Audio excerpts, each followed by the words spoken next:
Welcome to English-Japanese Vocabulary. Ang vocabulary natin ngayon, Level N3. Next po natin, Akiro-san, yoroshiku onegai shimasu. Akiro-san, maaari po kayo mag-unmute. Crimson-san, Mark-san, おかえりなさい、こんばんは。こんばんは、先生。こんばんは、Akiro-san, おかえりなさい。はい、go po tayo. Wag na po kayo mag-mute. Hi. So, hindi nyo na po hindi po kayo first time. So, hindi na po ako mag-explain kung ano po dapat gawin natin. Go on po tayo. Onegai shimasu. Ishi desu. Ishi. Hi. Doctor desu. Hi, doctor. Ishi is doctor. Doctor. Hi. Mite. Hi. Mite is? Tingin, tingnan. So des. Tingin or tingnan. Hi. Kung ito lang talaga yung tutuunan po ng pansin, pautos po siya. Mite. Tingnan mo. Parang ganun. Tingnan mo. Ano po? Hi. Pero dahil magkakaroon po tayo ng isang sentence, tingin po yung linagay ko. Hi. So, pag sinabi na pong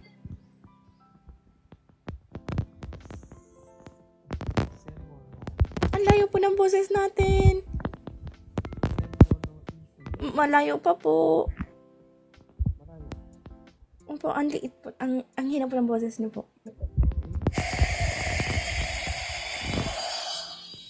Tomi, arigatou gozaimasu. Ay, na-complete yung heart me ko. Arigatou gozaimasu. 専門の医師に見てもらおう。はい。専門の医師に見てもらう。Sa Taglish po? Or English?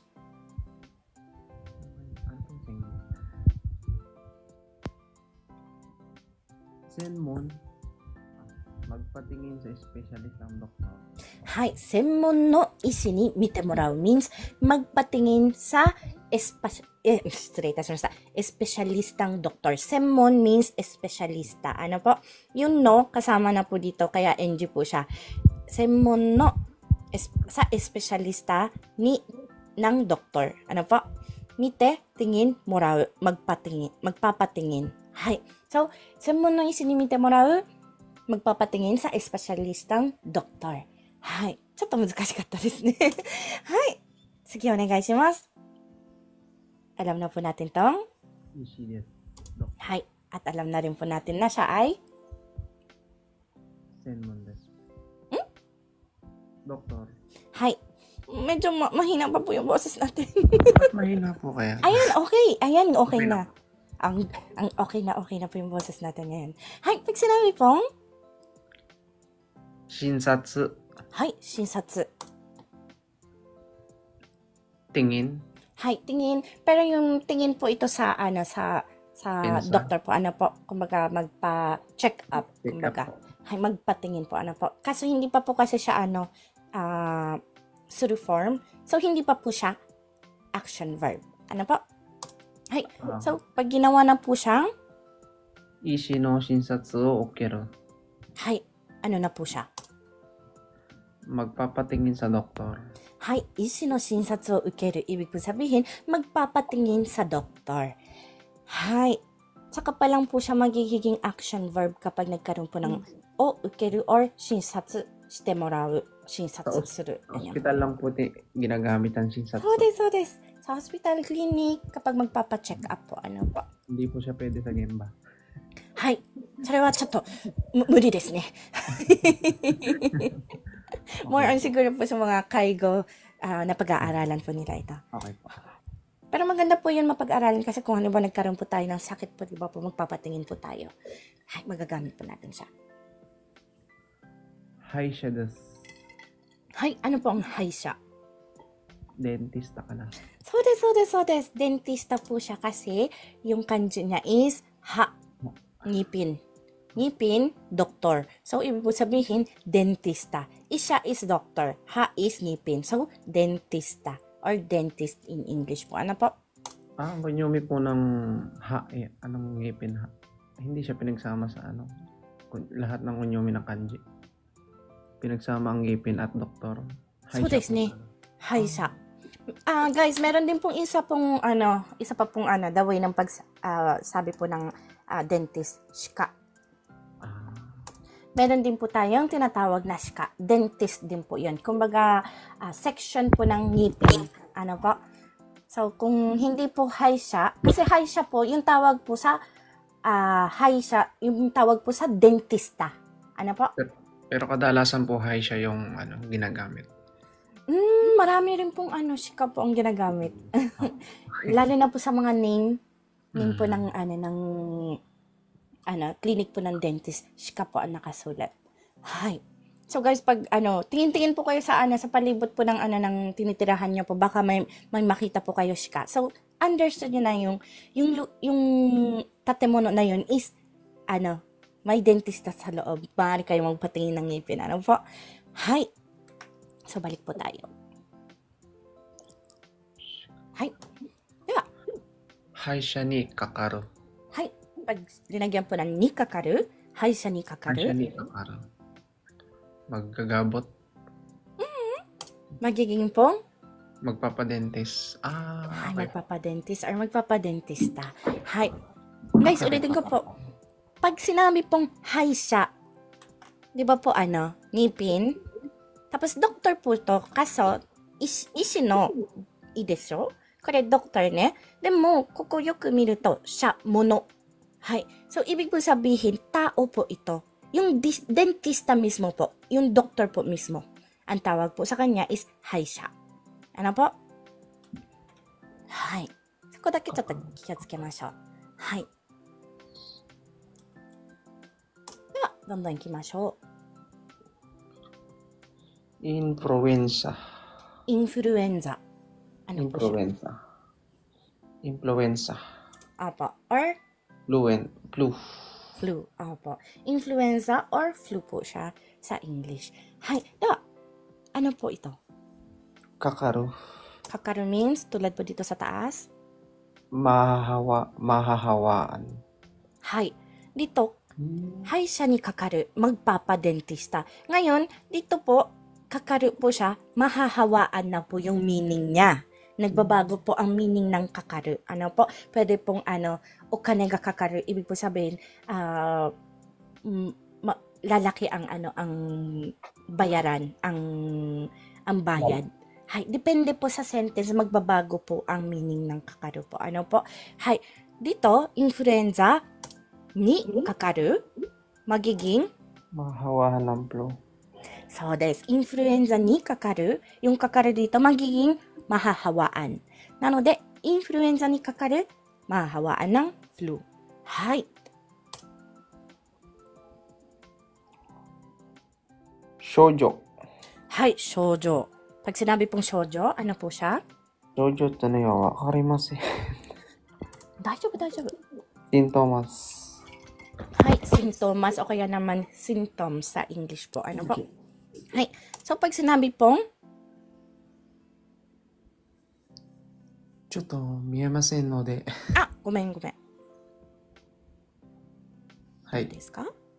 病気です。はい。病気の症状。はい。病気の症状とは何でしょうか？ Symptoms of sick. そうです。symptom of sick. O kaya naman, sintomas ng sakit. Hay, sintomas ng sakit. Ano po? Hay. ちょっと、はい。注射。Hay. Ano po ang chusha? Ay, iba yung kanji. Hindi siya parking. So, hindi po siya parking. Buti na napansin niyo. Akala ko sasabihin niyo parking. Iba kasi. そうなんです。ちょっとわからないので。大丈夫。Injection.注射。 Injection. Chusha means injection po. Ano po? Hindi po siya chiryo. Hindi po. Iba po ang chilyo. はい。なので、もし、注射をしてもらう。ano po siya? Magpapa-inject. そうです。magpapa-injection. Hi. Kayo po, Akira-san, takot po kayo sa injection or okay lang po? Ay na, lumayo na naman yung boses niya. Okay lang po. Okay po, kasi yung mga kakilala ko pong mga lalaki po, medyo mahina po sa injection. Namumutla sila pag meron pong injection. Kaya, Sa pag kinuhaan lang po ng dugo, yun, medyo may konting nervyos. siguro po kasi, sa Pilipinas po kasi bihira pong kumuha po ng, ng dugo kapag health check po, po. Kasi pag nasa trabaho kami, diretso medical, tapos diretso trabaho. So. Kahit gamba yung trabaho po. Opo, kasi sa law po dito sa Japan, at least once a year kailangan po magpa-health check-up po. At sagot dapat po yun ng company. Po? Nasa law po yun dito sa Japan. Hai. Natsugi ikimashou. ちょっと大きい。はい。手術を受ける。はい。手術を受ける。わかりません。はい。Pag sinabi pong 手術 is opera. So,受ける magiging magpapa-opera. Hai. So, yung 手術 guys, mean po niya is opera. Po? Pero dahil meron po tayo sa Tagalog na isang word lang, kaya 手術を受ける magpapa-opera. Hai. Kanji pala ng te. So. 手術. Yung te to waza. Kumbaga yung technique po kasi to eh. Ito po te, kamay. Jutsu is technique po. Po? 手術 means technique ng kamay. So, ibig po sabihin, opera. Kasi di ba po, pag mag-o-opera, gamit po ang kamay. Hai. So, kailangan ng technique sa kamay para mag-opera. Kung hindi, matitigok ang ino-opera. Po? So, hai, ganyan po silang magsulat dito. Hai, natsugi ikimasu. Itami desu. Ano pong itami? Masakit? So, sakit. Hai, hindi po sakit na, na sick. Itay. Po? Okay.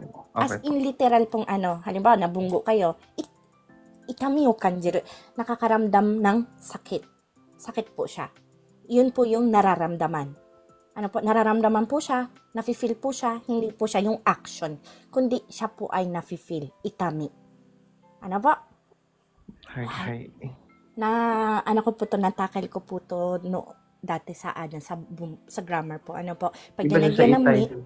iba na po. Pag sinabi pong itay, masakit. Masakit lang. Hay, pag sinabi pong itami, sakit po siya. Yung nararamdaman po. Po? Pare nyo po itong gamitin like, itami o kanjiru. Nakakaramdam ng sakit. Po? Hay. Na, gamang suru. Po siya? Gamang suru. Magtiis, Sa des. Titiisin. O kaya naman magtiis. Po? Hay, so pag sinabi pong itami o gamang suru. Tiisin ang sakit. So des. Titiisin ang sakit. Tiisin ang sakit. Hay, itami o gamang suru. Titiisin ang sakit. Hay, arigatou gozaimasu, Romu-san. Hay. ここまでですね。また後ほどよろしくお願いいたします。hindi pala siya si Romuさん、si Akiroさん。ごめんなさい。失礼いたしました。ありがとうございます、Akiroさん。またよろしくお願いします。Ito po ay cut out from our free entry lesson class. Sa taong 2025, may free entry lesson class po tayo sa TikTok tuwing MWF at 8 p.m. Japan time.